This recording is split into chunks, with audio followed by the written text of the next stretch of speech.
The year is 1 AD. In the West, the Roman Empire is at the dawn of its golden age. 28 years earlier, a man named Octavian became Augustus, the first Roman emperor, ending a century of civil war. Now, Rome commands a staggering 6 million square kilometers of territory and rules over 56 million people. It is the undisputed superpower of its world. But halfway across the globe, another superpower existed, a titan of the East, the Han Empire of China. After more than 2 centuries of rule, its territory and population were even larger than Rome's. 2 giants ruling their respective halves of the world, completely unaware of each other's existence. And here's where the story gets strange. While Rome was vibrant and ascendant, the Han Dynasty was in crisis. Its emperor had just died, leaving a power vacuum. A brilliant and ambitious court official stepped in to manage the transition, placing a young boy on the throne. For the new reign, he chose an auspicious name, Yuanxi, the very beginning. A new beginning for the empire. Or so it seemed. This beginning in China, the first year of the Yuanxi era, was a perfect match with the West's year 1 AD. A stunning coincidence. But the real story begins 8 years later, in 8 AD. That powerful official, the man behind the curtain, finally stepped into the spotlight. He usurped the throne, overthrew the 210-year-old Han Dynasty, and declared himself emperor. And the name he chose for his new dynasty, he called it the Xin Dynasty. In Chinese, Xin literally means new. Talk about on the nose. This move, along with his entire reign, was so radical, so completely alien to Chinese tradition, that official historians would spend the next 2 millennia burying his reputation. So why are we talking about this long-dead usurper? Because 1,900 years later, a famous historian called him China's first socialist. And today, if you look on the internet, you'll find countless young people who have given him an even wilder label: a time traveler. Hello everyone, and welcome to China Puzzle. I'm ZYQ. Today, we're unlocking the case of China's most bizarre and controversial emperor, Wang Mang. So, our first puzzle: how did one man get branded as both a socialist and a time traveler? The answer lies in the absolutely mind-blowing policies he rolled out the moment he seized power. When you look at what he did, you see 3 major reforms that seem to be ripped from a different century entirely. First, he nationalized all land. In his very first year as emperor, Wang Mang declared that all farmland in the empire was now the emperor's field. Private ownership was banned. If you were a wealthy landlord with more than your share, you were forced to give the excess land to your landless neighbors. The state, not the market, would decide who got land. Second, he abolished slavery. Well, sort of. He decreed that slaves could no longer be bought or sold and renamed them private retainers, legally making them part of their owner's family. Overnight, millions of people were, on paper at least, no longer property. They were citizens. And third, he seized control of the economy. Wang Mang created state-run monopolies on essentials like salt, iron, and liquor. He set up agencies in major cities to enforce price controls.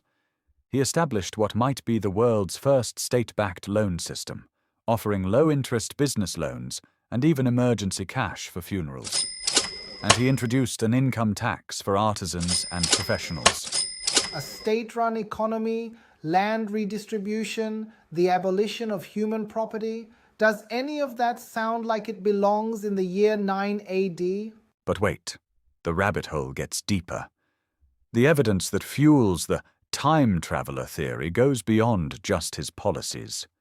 Look at the artifacts and the historical records from his brief dynasty. Archaeologists have found a bronze measuring tool, almost identical to a modern vernier caliper, that was common during his reign. A tool that wouldn't appear in the West for another 1,600 years. He was obsessed with renaming every city, river, and mountain. He flooded the economy with dozens of new and oddly shaped coins. He personally funded research into a prototype flying machine and encouraged court doctors to perform human dissections to advance medicine. And then there's this chilling detail: his obsessive paranoid hunt for a man named Liu Xiu. Why?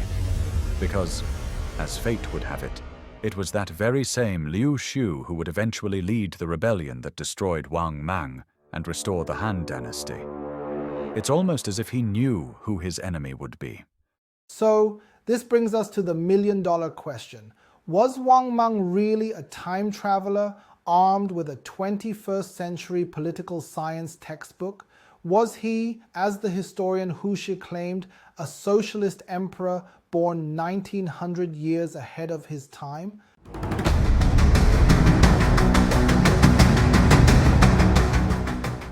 Let's cut to the chase. The answer is an emphatic no. No! So, if he wasn't from the future, how do we explain his shockingly modern-looking reforms? And, more importantly, how did he manage to successfully overthrow a dynasty that had ruled for over 200 years? To understand that, you have to forget about Wang Mang for a second. The story of his rise to power actually begins with his aunt. Her name was Wang Zhengjun. Her family, the Wang clan, were local aristocrats who traced their lineage back to the royal family of a pre-imperial kingdom. But by the time Wang Zhengjun was born, around 50 BC, their glory had faded. They were just another well-to-do family in a vast Han empire. But then, fate intervened.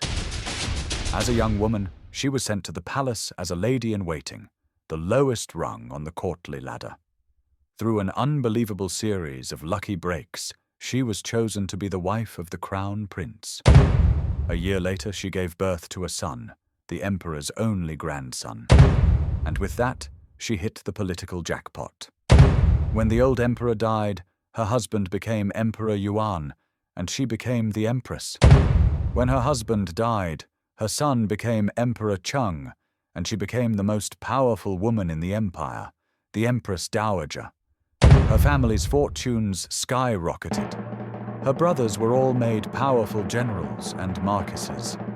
The court was suddenly dominated by the Wang clan. There was just one exception. One of her brothers, Wang Mang, had died young before the family hit it big.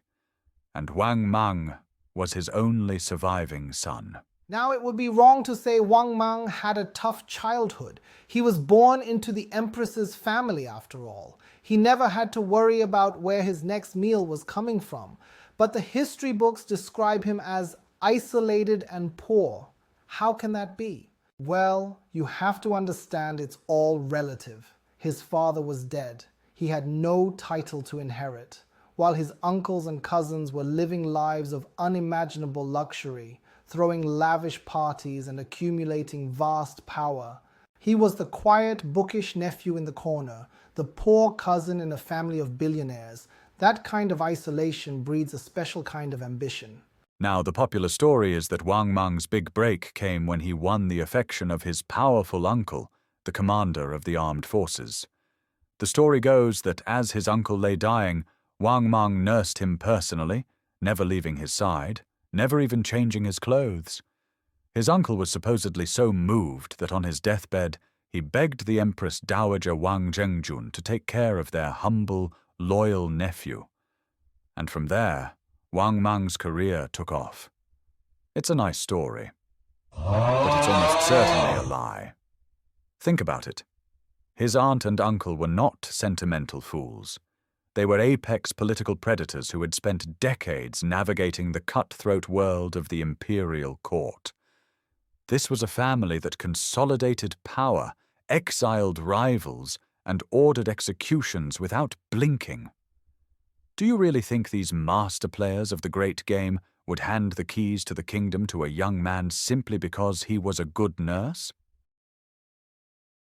Of course not. The truth is, Wang Mang's carefully crafted public image of being humble, frugal, and devoted to his family was designed to impress someone, but it wasn't his family. He was playing to a different audience entirely, the Confucian scholars, the intellectuals who shaped public opinion across the entire empire.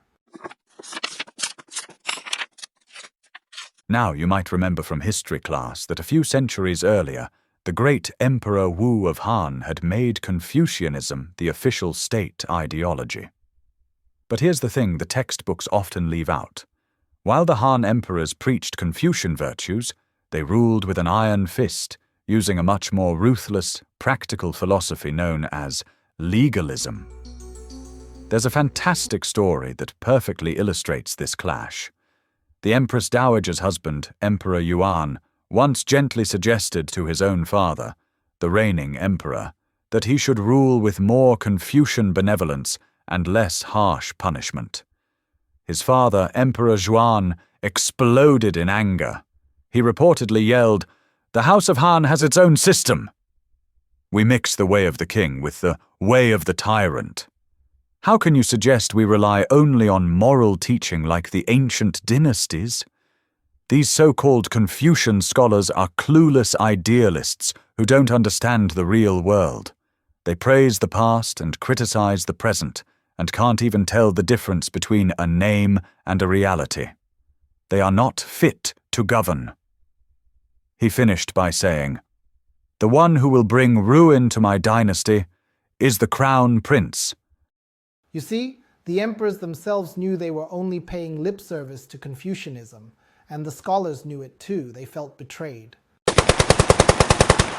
Their philosophy was supposed to be the moral guide for the empire, but they were being used as a PR department, so they began to ask a dangerous question. If the Han emperors are no longer true to our values, why should we be loyal to them? This wasn't just quiet grumbling. Decades before Wang Mang, a scholar predicted that the emperor should abdicate for a commoner named Bingyi. He was executed for treason. 5 years later, a new emperor took the throne, a man who had been raised as a commoner, whose childhood nickname was, you guessed it, Bingyi. The prophecies and calls for a change grew louder and more specific. Scholars began promoting a radical new theory, that the Han Dynasty, which ruled by the cosmic power of Earth, was losing its mandate of heaven. The time was coming for a new dynasty, one that would rule by the power of fire, to take its place. They even calculated the exact date of the Han's expiration. They claimed the dynasty was fated to last for 210 years. By Wang Mang's time, it was year 200. The clock was ticking. Of course, this wasn't just about philosophical debates and mystical prophecies. The Han Empire was genuinely sick. Land was being snatched up by a tiny elite, creating a massive wealth gap. The economy was stagnant. All across those 6 million square kilometers, 59 million people were struggling. There was a palpable feeling of discontent and resentment simmering just beneath the surface. The empire was a powder keg. All it needed was a spark. And in Wang Mang, the Confucian scholars saw the perfect man to light the match.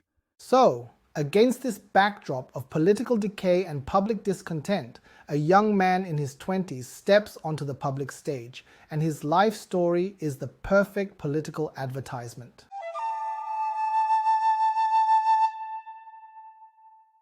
His father and older brother died young, leaving him to care for his widowed mother, his sister-in-law, and his young nephew, while his uncles and cousins were living lives of wild indulgence and debauchery. He was at home, living a simple life, caring for his family, and burying his head in the Confucian classics, mastering the ancient texts on proper etiquette and ritual. He was 24 before he even got his first minor government post, and he continued to live the part, dressing in the humble robes of a scholar, treating everyone with kindness and respect. He was known to give away his salary to his students and to the poor, and at one point he even sold his family's horse-drawn carriage to help a destitute family. So, let me ask you, what would you think of a man like that? Even if you had a cynical voice in the back of your head telling you it was all an act. Wouldn't you be intrigued? Wouldn't you want to see where this was going? Well, what Wang Mang did next left everyone in the empire absolutely stunned. His first move came in 16 BC. He publicly exposed a powerful court favorite named Chunyu Zhang for corruption and abuse of power. The evidence was so damning that the Empress Dowager Wang Zhengjun herself had to intervene, stripping Chunyu of his titles and throwing him in prison. Here's the catch. Chunyu Zhang wasn't just the emperor's favorite. He was also Wang Mang's own first cousin. Imagine the audacity. A 30-year-old junior officer daring to take down one of the most powerful men in the country, a man protected by the emperor and a member of his own clan. Overnight, the elites of the capital were buzzing. Wang Mang was hailed as a man of fearless integrity. His reputation eclipsed that of all his powerful, high-ranking uncles. A few years later, he was given the top job: Grand Marshal, the supreme commander of the Han military. And even then, he didn't break character. He gave away most of his new fortune and land to others, living even more frugally than before. It was said that his own wife dressed so plainly that she was often mistaken for a servant. This was the year 8 BC. Wang Mang was 38 years old. 1 year later, Emperor Cheng died without an heir.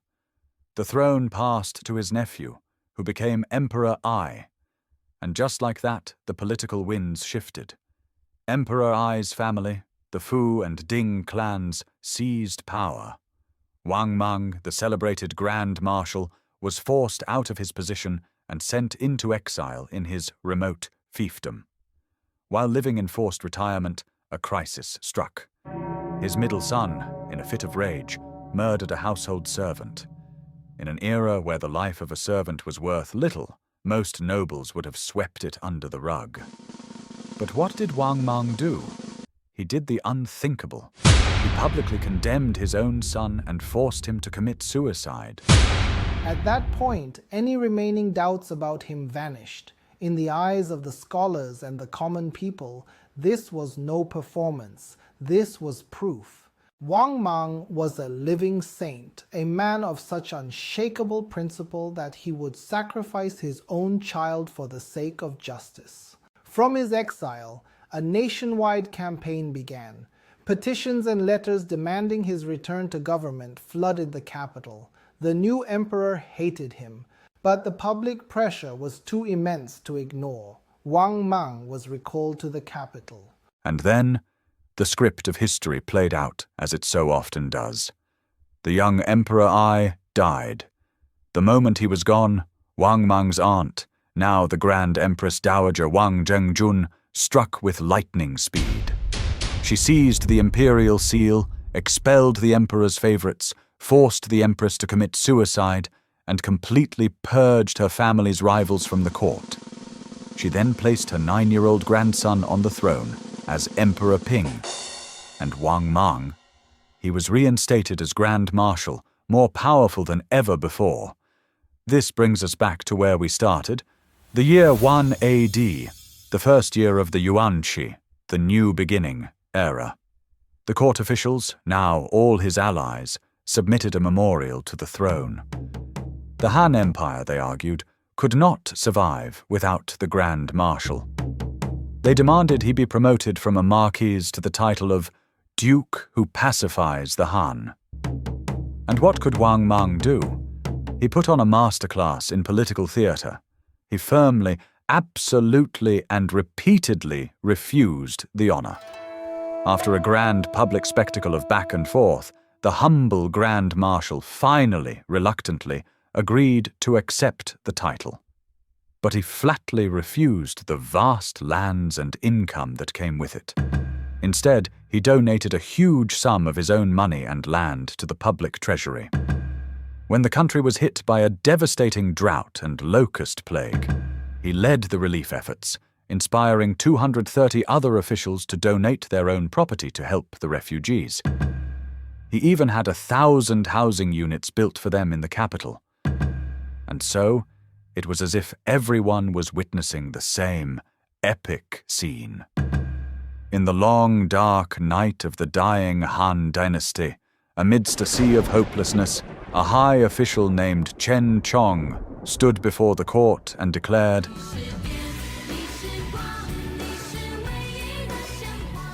"I announce that the Duke Wang Mang is the living sage of our time. He is the second coming of the Duke of Zhou, the ultimate paragon of virtue and loyal service in Chinese history. Who supports this? Who opposes?" No one opposed. The motion passed unanimously. The will of the organization was achieved, 100%. This was the critical turning point in Wang Mang's rise. The importance wasn't the title he received, it was that from this moment on, praising Wang Mang became the only politically correct opinion in the empire. The game had changed. He no longer had to be the star actor in his own play. He had a legion of devoted followers in the Confucian bureaucracy who would do it for him. They became his personal PR machine, and they were masters of their craft. A year later, his power was tested. Wang Mang moved to crush the family of the young emperor's mother. This blatant power play caused a backlash, even from members of the imperial clan. In a desperate act of defiance, his opponents resorted to an ancient curse. They threw dog's blood on the gate of his mansion. And yes, I mean that, literally. The humble, patient Wang Mang of the past was gone. In his place was a ruthless tyrant. He responded to this personal insult with absolute terror. The emperor's maternal family was exterminated. And the purge didn't stop there. He used the incident as a pretext to eliminate anyone he considered a threat. Imperial princesses, powerful kings, even high-ranking members of his own Wang clan were all rounded up. And in the most chilling move of all, his own eldest son, Wang Yu, who was implicated in the plot, was also condemned. No one was spared. All of them were executed. Hundreds of people, dead in an instant. The official histories say the empire was shocked and shaken, but the reality was a deafening silence. Not one person dared to stand up and publicly condemn the massacre.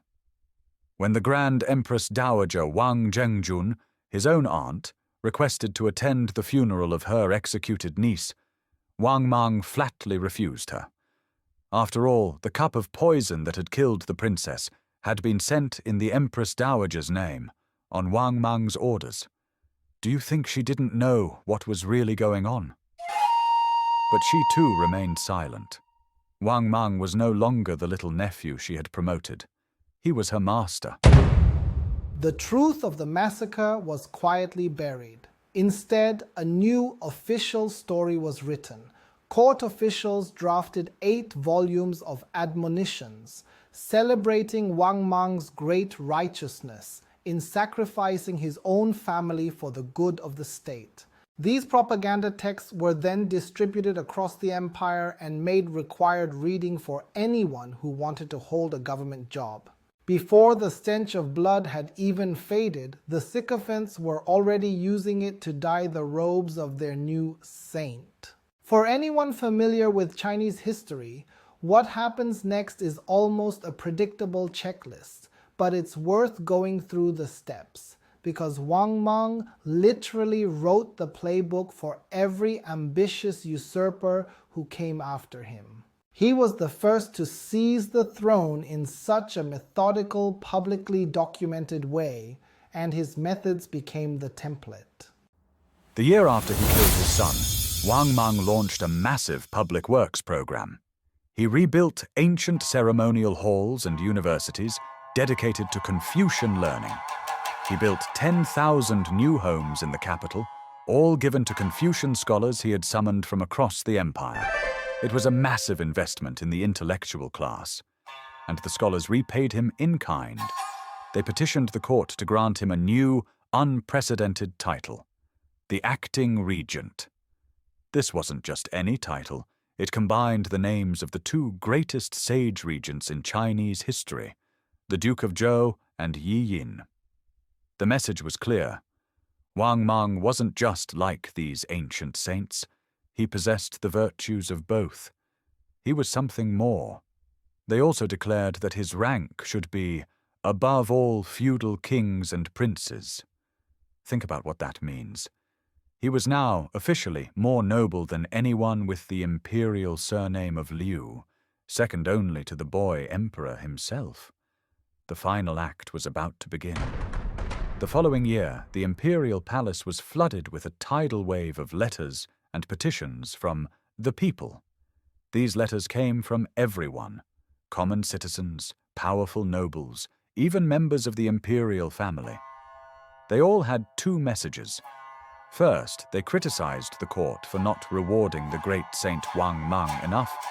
Second, they criticized Wang Mang himself. How can you, the savior of the Han, keep refusing these honors? They wrote. Your humility is going too far. Are you trying to abandon the emperor and let the dynasty lose the mandate of heaven? So how many people joined this supposedly grassroots movement? The official records state with incredible precision that 487,572 petitions were received. A very specific and therefore very believable number, I'm sure. Now imagine you are the emperor. You are 13 years old. A year ago, this man slaughtered your entire maternal family. The blood is barely dry on the executioner's sword, and now you are facing a mountain of nearly 500,000 petitions demanding you give that same man even more power. You have no choice but to offer him greater and greater rewards. But once again, Wang Mang firmly, absolutely, and theatrically refused. Did he want money? Did he want land? Don't be naive. He was playing for much, much higher stakes. With public opinion now at a fever pitch, a delegation of 902 of the highest-ranking officials, nobles and scholars in the empire marched to the palace to, shall we say, advise the emperor. They demanded that the Son of Heaven grant Wang Mang the 9 bestowments.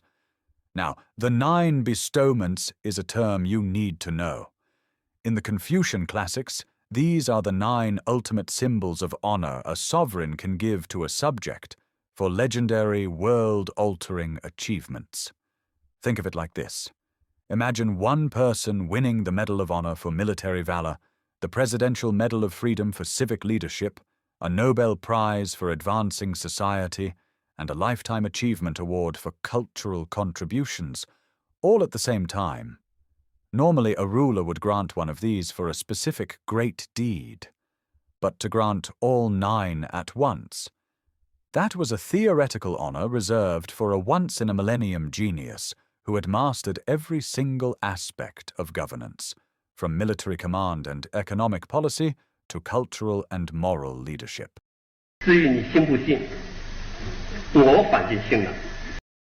By granting the 9 bestowments, the emperor is essentially making a public declaration. This man is, for all intents and purposes, perfect. I have no more authority over him. It is the ultimate political checkmate. It means the emperor has folded. This time, Wang Mang did not refuse, and his aunt, the Grand Empress Dowager, was powerless to stop it.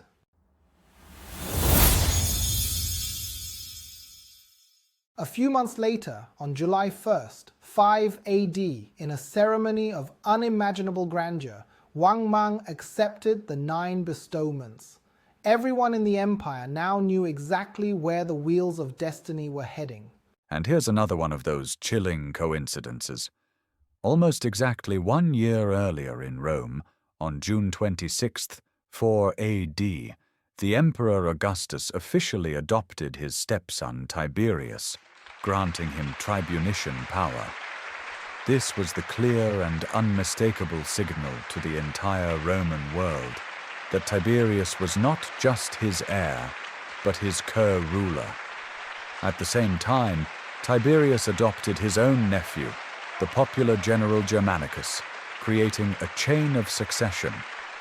This act effectively founded the Julio-Claudian dynasty that would rule Rome for the next half-century. Of course, the young emperor in China was no Augustus, and Wang Mang was no Tiberius. The boy emperor may have folded, but Wang Mang's performance wasn't quite finished. That autumn, the spies he had sent out across the country returned to the capital. They reported that under the brilliant guidance of the Duke, the people had returned to a state of moral purity and blissful prosperity. And they brought proof, a collection of folk songs spontaneously created by the common people praising Wang Mang. How many? Over 30,000 words worth. Then, the propaganda machine went into overdrive. The standard omens of good fortune, things like auspicious clouds and sweet dew, were no longer enough. Suddenly it was like a scene out of fantastic beasts. All across the land, mythical creatures began to appear. Yellow dragons, phoenixes, and unicorns were sighted and reported to the court. Foreign kingdoms sent tribute. A rare white pheasant from Vietnam, a black one from the Tibetan plateau, and even a living rhinoceros shipped all the way from the Indian Ocean. The message was unmistakable. All of creation, man and beast, was bowing to Wang Mang's virtue. And then, at the end of that year, the 14-year-old emperor died. The official cause of death is disputed. One source says he died of illness. Another, more famous one, says Wang Mang poisoned him. Some modern Western historians have argued that poisoning him would have been too risky and irrational. The boy was married to Wang Mang's own daughter after all. They suggest that at this point, Wang Mang may not have even decided to overthrow the dynasty yet. Too young, too simple, sometimes naive. With all due respect to the esteemed professors, that argument is frankly naive. The emperor might not have died by Wang Mang's hand, but there is no doubt that Wang Mang wanted him dead. With the throne now empty, the acting regent looked over the list of remaining imperial relatives and declared that, sadly, none were suitable. Instead, he chose a 2-year-old toddler, a great-great-grandson of a previous emperor, to be the successor. A 2-year-old can't rule, of course, so someone would have to run the empire for him. Someone like a regent, an acting emperor. It's a heavy burden, Auntie. He must have said to Wang Zhengjun, but I suppose I'm the only one who can handle it. What could she do? On one hand, a prophetic stone tablet had been conveniently discovered, engraved with the words, "Tell Duke Wang Mang to be the emperor." On the other hand, the most famous intellectual of the age, the great scholar Yang Xiong, had written in his masterpiece that Wang Mang's virtue and diligence surpassed even the ancient sages. He wrote, and I quote, "The 210-year mandate of the Han Dynasty is at its end. Look at what Wang Mang has done. Is this not the return of a golden age? This wasn't just some random scholar. This was Yang Xiong, the Shakespeare, Aristotle, and Machiavelli of his day, all rolled into one. And he wasn't alone. A whole chorus of the era's leading thinkers joined in. So I ask again, who was Wang Mang really trying to impress? And who, in the end, chose him? Who put Wang Mang on the throne? The final message Wang Mang sent to his aunt was blunt. It's done. His envoy told the weeping Empress Dowager, "What's the use of crying now?"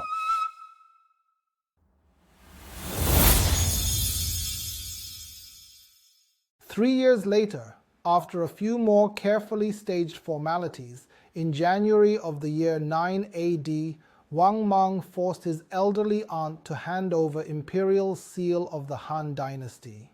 He accepted the abdication of the child's successor and declared the founding of a new dynasty. He called it the Xin, the New. Wang Mang was 54 years old. The officials and scholars of the court wept with joy, believing they were witnessing a sacred and peaceful transfer of power, a return to the mythical Golden Age. But where would this new divinely appointed leader, this man chosen by the consensus of the elite, actually lead the 60 million people of his empire? I want to leave you with a poem written by Emperor Wu of Han Liu Che himself. The era he ruled over represents, for countless Chinese people, a golden age of glory, a dream of iron legions and sounding war horns. This poem, Song of the Autumn Wind, captures him at the height of his power, sailing on a grand river ship, flags unfurled, drums beating, with a beloved consort by his side and a world at his feet. And yet, even in this moment of ultimate triumph, he sees the inescapable truth that youth is fleeting and all great things must eventually fade. 100 years after he wrote these words, the hidden prophecy within them was about to be unleashed. 秋风子，秋风起兮，白云飞。草木黄落兮，雁南归。南有秀兮，菊有芳，怀佳人兮，不能忘。泛楼船兮济汾河，横中流兮，杨树波。箫鼓鸣兮，发棹歌。欢莫及兮，爱情多。少壮几时兮，来老